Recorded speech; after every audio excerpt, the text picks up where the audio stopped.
Topic हमारा company law का है। कंपनी लॉ में हमारा टॉपिक क्या है? टॉपिक है लिफ्टिंग द कॉर्पोरेट वेल। आपके सामने ये टॉपिक दिख रहा है, यानी कंपनी का पर्दा उठाना, समामेलन का पर्दा उठाना। अब ये लिफ्टिंग द कॉर्पोरेट वेल, इसका क्या मतलब हो सकता है? कि किस तरीके की कॉर्पोरेट वेल यानी पर्दा हटाने की बात की जा रही है?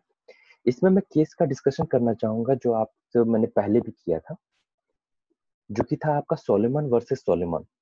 तो Solomon versus Solomon company limited का केस क्या था, जिसमें ये बताया गया था कि कंपनी अलग होती है और कंपनी के मेंबर अलग होती है, यानी सेपरेट एंटिटी का कॉन्सेप्ट बताया गया था। ये कहा गया कि कंपनी के किए कामों के लिए उसके मेंबर्स रिस्पॉन्सिबल नहीं ठहराए जा सकते।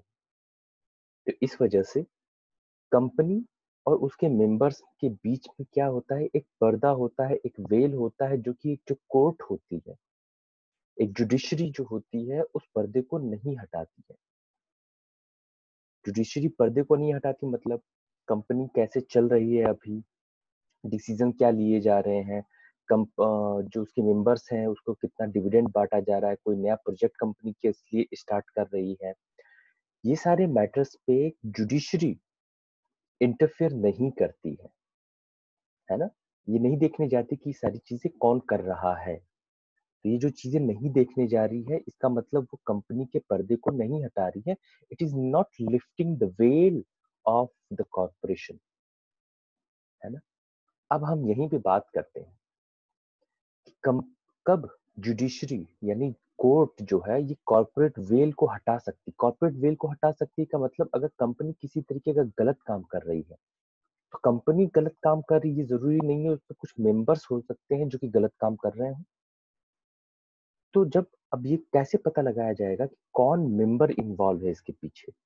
तो इसके लिए जो कोर्ट इंटरफेयर करती है, जुडिशरी इंटरफेयर करती है कि who is responsible, who should be held responsible, company और इस मेंबर।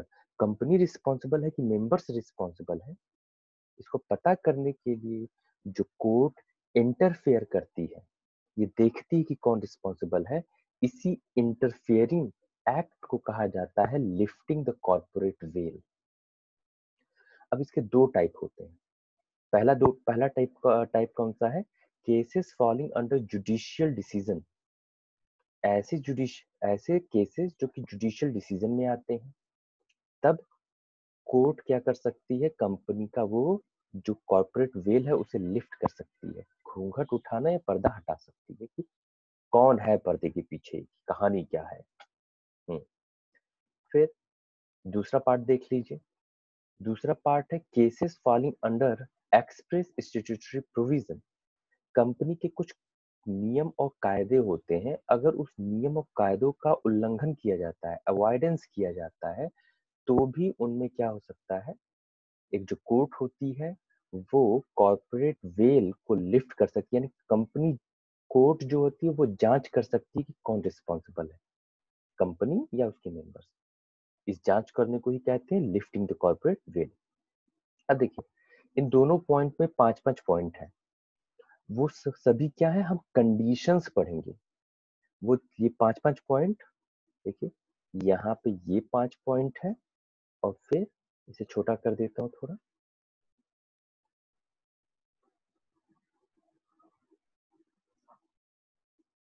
हाँ, अब देखिए ये 5 पॉइंट्स, फिर इधर 2 और इसके 3 या 5 पॉइंट, टोटल 10 पॉइंट्स हैं। ये 10 पॉइंट्स क्या है बेटा?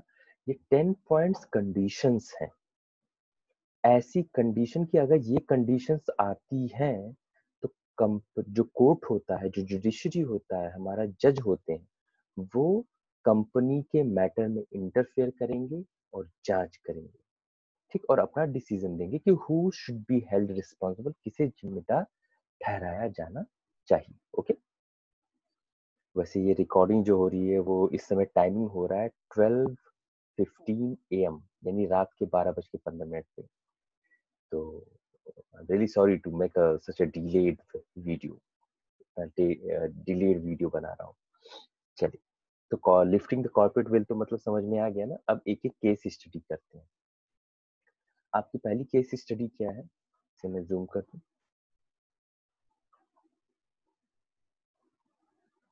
देखिए, प्रोटेक्शन ऑफ रेवेन्यू, पैसा बचाना। एक कंपनी में पैसा कैसे बचाया जाता है, यानी उसका टैक्स कम देके, है ना। अब अगर कंपनी में टैक्स का पैसा बचाया जा रहा है, जालसाजी की जा रही है उसकी वजह से, अगर ऐसी कंडीशन होती है तो जो जुडिशरी होती है, जो हमारा कोर्ट होता है, वो कंपनी के मैटर में इंटरफेयर करेगा और देखेगा कि कौन रिस्पॉन्सिबल है। ऐसा एक केस हुआ था जिसमें क्या हुआ था कि एक कंपनी पे टैक्स रिलेटेड फ्रॉड का केस हुआ कि एक कंपनी का एक डायरेक्टर है, उसने फ्रॉड किया है टैक्स बचाने का, यानी टैक्स उसने बचा लिए हैं जालसाजी करके। तो जैसे उस डायरेक्टर पे केस किया गया, उस डायरेक्टर ने ये कहा कि भाई ये तो कंपनी का मैटर है, कंपनी रिस्पॉन्सिबल होनी चाहिए इसके लिए, है ना, क्योंकि टैक्स कौन बचा रहा है, ये तो कंपनी से रिलेटेड हो गया। तो कंपनी पे ये केस चलाया जाना चाहिए, एक डायरेक्टर पे केस नहीं चलाया जाना चाहिए। तो वहीं पे कोर्ट ने इस मैटर पे इंटरवेन किया, ये कहा कि ये कंपनी का काम नहीं है, ये जो जालसाजी है वो कंपनी के थ्रू नहीं की गई है, ये जालसाजी किसके थ्रू की गई है, ये एक डायरेक्टर के थ्रू की गई है, तो director should be held responsible. अच्छा, क्या होता कंपनी को रिस्पॉन्सिबल ठहरा देते तो, है ना, क्या हो जाता, होता कंपनी को रिस्पॉन्सिबल अगर ठहराते तो कंपनी की प्रॉपर्टीज बेचनी पड़ती, कंपनी को अपने प्रॉफिट में से पेनल्टी भरना पड़ता, और वो पैसा किसका डूबता, वो शेयर होल्डर्स का पैसा डूबता।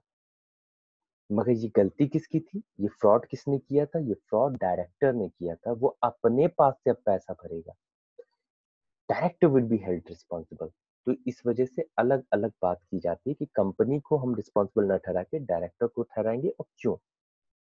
दूसरे केस पे आते हैं, protection, prevention of the fraud and the improper conduct। अगर कंपनी में किसी तरीके की जालसाजी की जा रही है, धोखाधड़ी की जा रही है, धोखाधड़ी मतलब कैसा, मतलब कि असेट्स जो है कंपनी की विंडो ड्रेसिंग की जा रही है, असेट्स जो है वो कम करके दिखाए जा रहे हैं, है ना? किसी भी तरीके की धोखाधड़ी। ऐसा एक केस अब आपको मैं बताता हूँ। केस को आप कह सकते हैं जॉन वर्सेस लिंपमैन केस था। मैं लिख के बता देता हूँ आपको।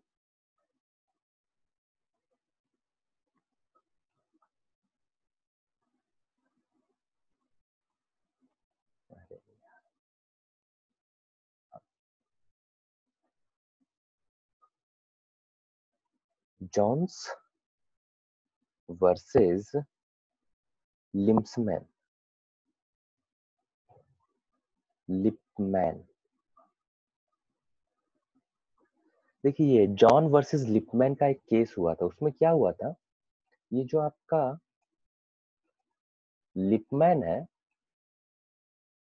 डार्क कर लेते हैं इसको, ये जो आपका लिपमैन है, इसने प्रॉमिस कर दिया था एक प्रॉपर्टी सेल करने के लिए किसी जॉन को, और इसके लिए कॉन्ट्रैक्ट हो गया था कि लिपमैन को अपनी प्रॉपर्टी जॉन को क्या करना है, सेल करना। कॉन्ट्रैक्ट हो चुका था, लीगल कॉन्ट्रैक्ट।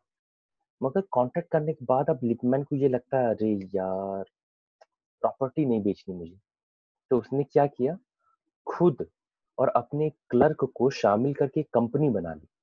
दो मेंबर हुए, प्राइवेट कंपनी बनाने में मिनिमम दो लोगों की जरूरत होती है, तो खुद और अपने क्लर्क को क्या कर दिया, कंपनी का मेंबर बना के कंपनी बना ली, और उस जमीन को किसको ट्रांसफर कर दिया, कंपनी को ट्रांसफर कर दिया।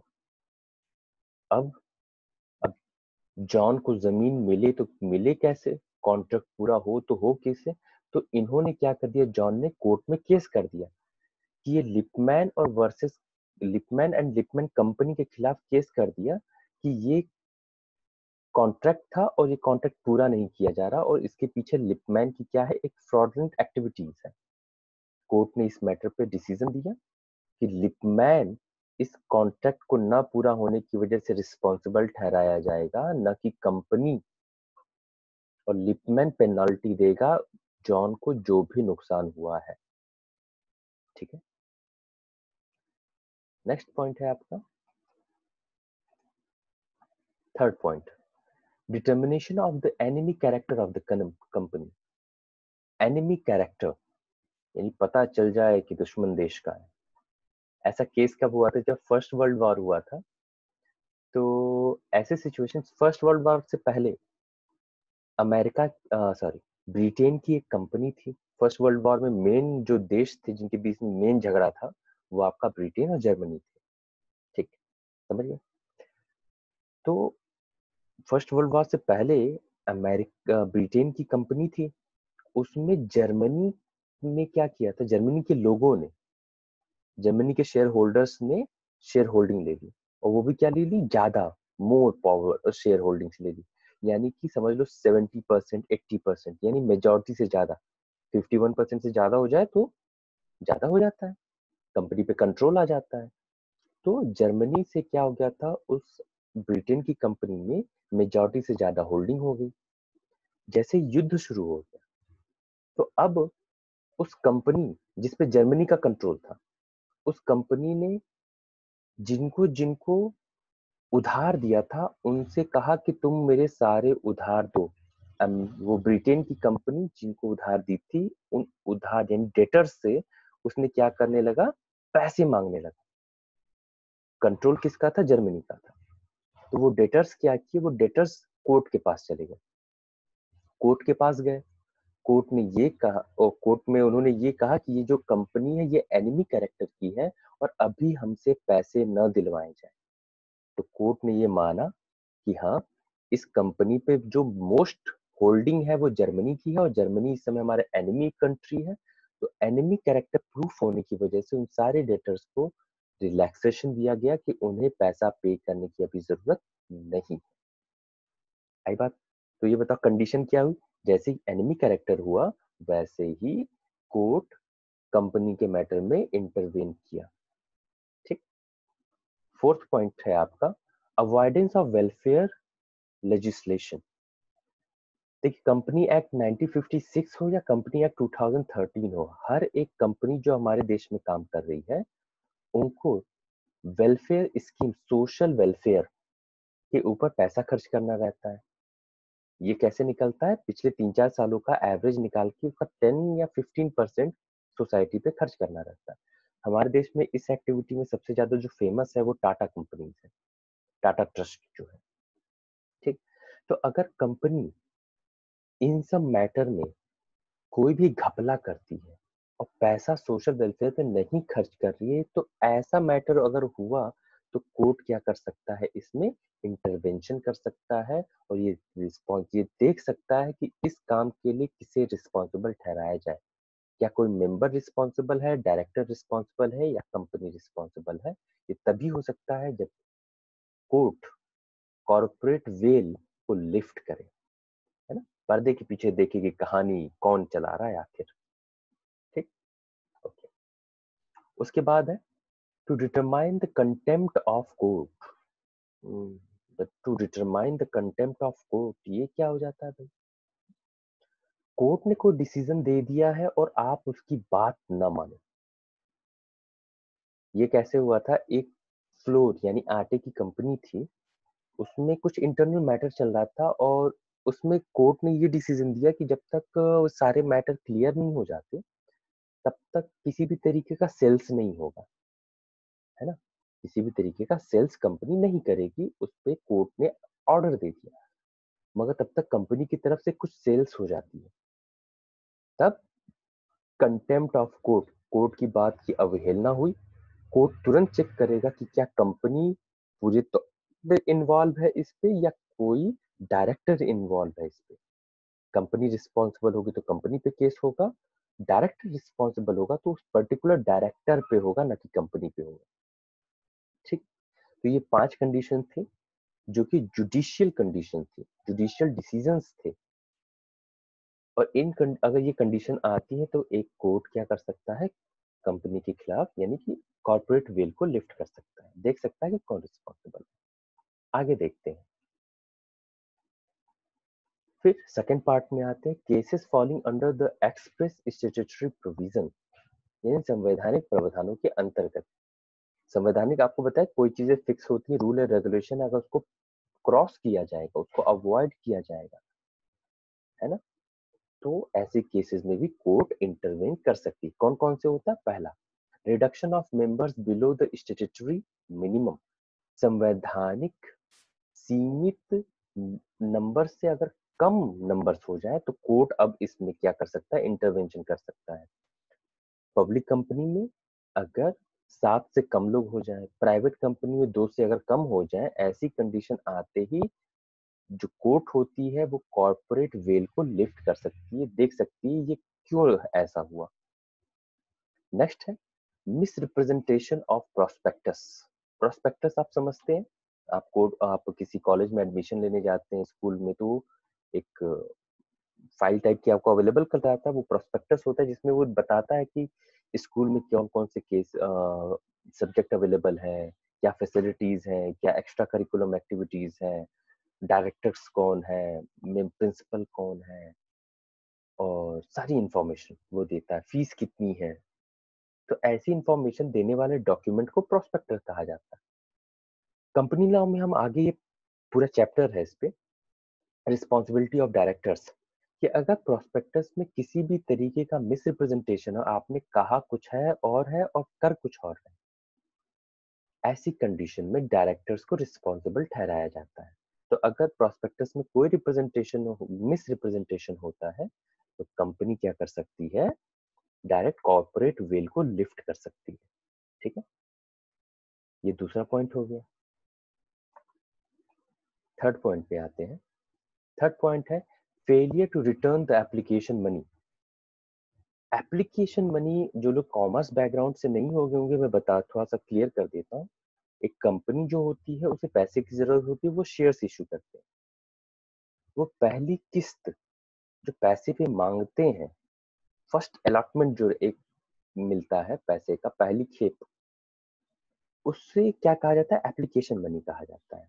अच्छा, अगर पब्लिक कंपनी है तो उसे मिनिमम सब्सक्रिप्शन का क्या करना पड़ता है? पालन करना पड़ता है। मिनिमम सब्सक्रिप्शन क्या होता है, इसे समझिएगा कि एक पब्लिक कंपनी ने जितना पैसा मांगा, अगर उस पे 90% रुपया उसे नहीं मिले, 90% वैल्यू नहीं मिली, 1000 रुपया पब्लिक से मांगा और उसे 900 रुपये अगर वैल्यू नहीं मिले, उससे कम मिले, तो वो पूरा पैसा उसे क्या करना पड़ता है? पब्लिक को रिटर्न करना पड़ता है। और अगर वो उसने पैसा रिटर्न नहीं किया तो सुब्रतो राव जैसी कंडीशन हो जाएगी। सुब्रतो राव कौन है आपके? सहारा इंडस्ट्रीज के, सहारा लिमिटेड के वो क्या है? मालिक है। उन्होंने 2 प्रोजेक्ट इन्होंने लॉन्च किए, ठीक है, और उसके लिए उन्होंने क्या किया? पब्लिक से पैसे मांगे, तो उन्हें मिनिमम सब्सक्रिप्शन का पैसा नहीं मिला और उन्होंने पैसा भी नहीं लौटाया इन्वेस्टर्स का, शेयर होल्डर्स का, तो कोर्ट अब मैटर में आ गई। अब उसके बेस पे उनको पैसा भी लौटाना पड़ा, उनको पेनल्टी भी देनी पड़ी, उनको जेल में भी रहना पड़ा। ठीक, तो ये कैसे हो पाया?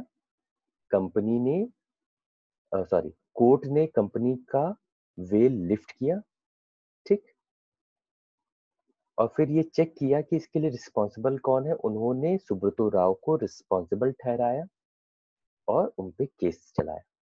ठीक है, ओके। फिर उसके बाद है फेल टू डिलीवर शेयर और डिबेंचर सर्टिफिकेट। शेयर और डिबेंचर का प्रमाण पत्र न देना। देखिए, कैसे पता चलेगा कि किसी बंदे ने आपसे पैसा लिया है? कैसे पता चलेगा कि किसी बैंक ने आपको लोन दिया है? वो आपको एक सर्टिफिकेट प्रोवाइड करवाना पड़ता है, वो प्रूफ का काम करता है। तो अगर कोई कंपनी, कोई लोग आपकी कंपनी में पैसा दे रहे हैं शेयर के तौर पे या डिबेंचर के तौर पे, तो कंपनी की रिस्पॉन्सिबिलिटी बनती है कि वो उसका सर्टिफिकेट भी क्या करें? अवेलेबल करवाएं। और अगर वो अवेलेबल नहीं करवा पाते हैं तो वही बात होगी, लिफ्टिंग द कॉर्पोरेट वेल। कम जो कोर्ट होती है वो डायरेक्ट इंटरवेंशन करेगी, मध्यस्थता करेगी, देखेगी कि कौन responsible. Last point, for investigation of affairs of the company. अगर कंपनी के ऊपर लोगों को डाउट है कि इसके, जैसे कहते हैं, चाल चलन ठीक नहीं लग रहे इस कंपनी के, तो उसकी जो जांच करवानी पड़ती है, करवाने की बात कही जाती है, अगर ऐसी सिचुएशन आए तो उसके लिए भी कोर्ट इंटरवेन कर सकता है, कोर्ट चीजों की जांच कर सकता है। ठीक है, चलिए, ये टॉपिक यहीं खत्म करते हैं। हमने ये सारे कंडीशंस पढ़े, ये टोटल कुल मिला के 10 कंडीशन थे जब कोर्ट कंपनी के कॉर्पोरेट वेल को लिफ्ट कर सकता है, देख सकता है कि कौन रिस्पॉन्सिबल है, जांच करवा सकता है कि किए गए काम के पीछे रिस्पॉन्सिबल कौन। ओके, चल आगे चलते हैं नेक्स्ट टॉपिक पे।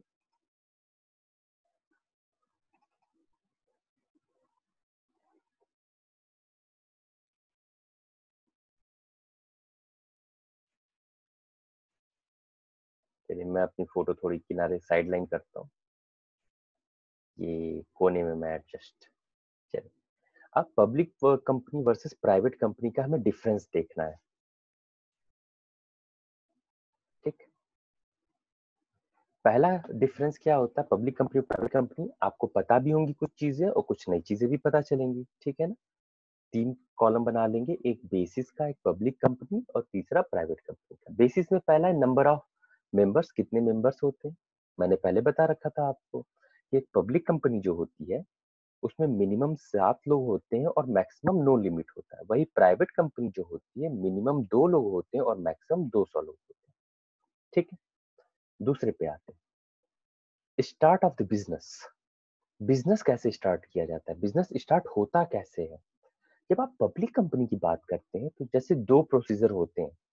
एक तो कंपनी का आप रजिस्ट्रेशन करवाते हैं और कंपनी शुरू करने का आप परमिशन मांगते हैं। ये 2 चीजें पब्लिक कंपनी में होती हैं। तो पब्लिक कंपनी अगर बिजनेस स्टार्ट करना चाहता है तो रजिस्ट्रेशन के साथ साथ उसे सर्टिफिकेट ऑफ कमेंसमेंट, व्यवसाय प्रारंभ करने का प्रमाण पत्र, हिंदी में कहेंगे उसे, है ना। Certificate of commencement of business उसे पाना होगा, तब वो बिजनेस चला सकता है रजिस्ट्रेशन के साथ साथ। मगर प्राइवेट कंपनी में क्या होता है, इनकॉर्पोरेशन, अगर उसे सर्टिफिकेट ऑफ इनकॉर्पोरेशन का मतलब कंपनी रजिस्टर हो गई है ना, समामेलन इसे कहा जाता है। बस उसे कंपनी रजिस्टर हो गई, इसका सर्टिफिकेट मिल गया, वो बिजनेस शुरू कर देगी, है ना। दोनों में अंतर है। नेक्स्ट, सेल्स ऑफ शेयर्स, अंशों की बिक्री। पब्लिक कंपनी क्या होती है, वो पैसा कलेक्ट करने के लिए नॉर्मल पब्लिक में भी शेयर्स इशू कर सकती है। मगर एक जो प्राइवेट कंपनी होती है वो कैसे बनती है, अपने मेंबर्स से बनती है, उसका रजिस्ट्रेशन ही मेंबर्स के साथ होता है। मिनिमम 2 मैक्सिमम 200, उसके बाहर वो पैसा पब्लिक से मांगने नहीं जा सकती है। तो शेयर्स इशू नहीं किए जा सकते एक जनरल पब्लिक को। ठीक, फोर्थ पॉइंट है स्टैट्यूटरी मीटिंग, संवैधानिक सभा। एक जो पब्लिक कंपनी होती है,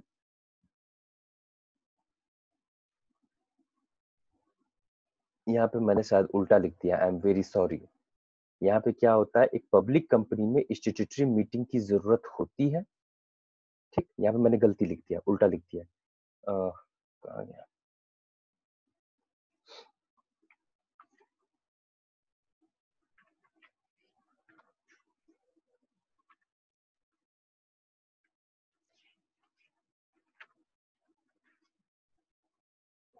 ये आपका पॉइंट नंबर कौन सा है, फोर्थ पॉइंट है।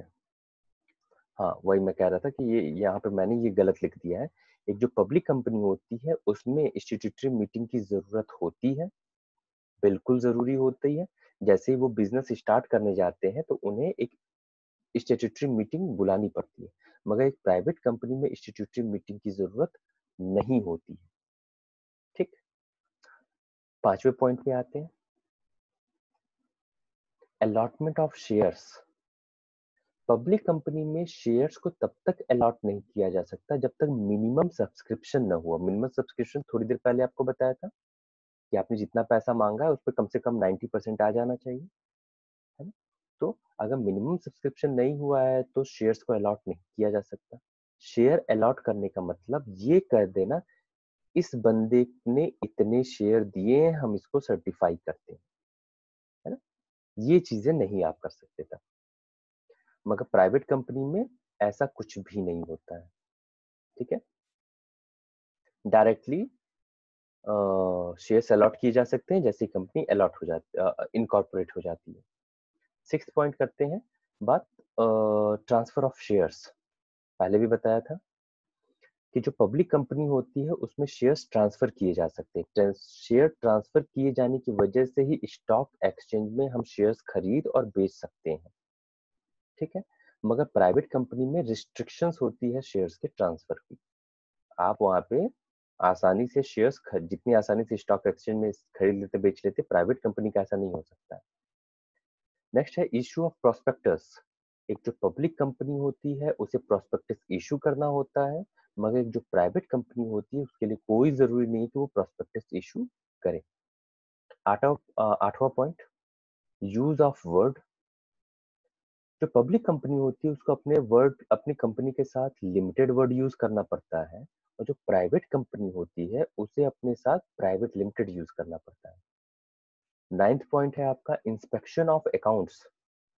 एक जनरल पब्लिक पब्लिक कंपनी के अकाउंट्स की जांच करवा सकती है, मगर एक प्राइवेट कंपनी में या प्राइवेट कंपनी की अकाउंट्स की जांच एक जनरल पब्लिक करवाना चाहे तो उसकी परमिशन नहीं होती है। एक जनरल पब्लिक प्राइवेट कंपनी के अकाउंट्स की जांच नहीं करवा सकती। और सबसे 10वां आखिरी में एकदम ऊपर लिखा हुआ है मैंने, number of directors public company में 3 होते हैं और प्राइवेट कंपनी में 2 होते हैं। ओके, तो यहाँ पे ये टॉपिक कंप्लीट होता है। बाय। तो मेरे हिसाब से इस समय तो गुड नाइट बोलना चाहिए। सो बाय, गुड बाय।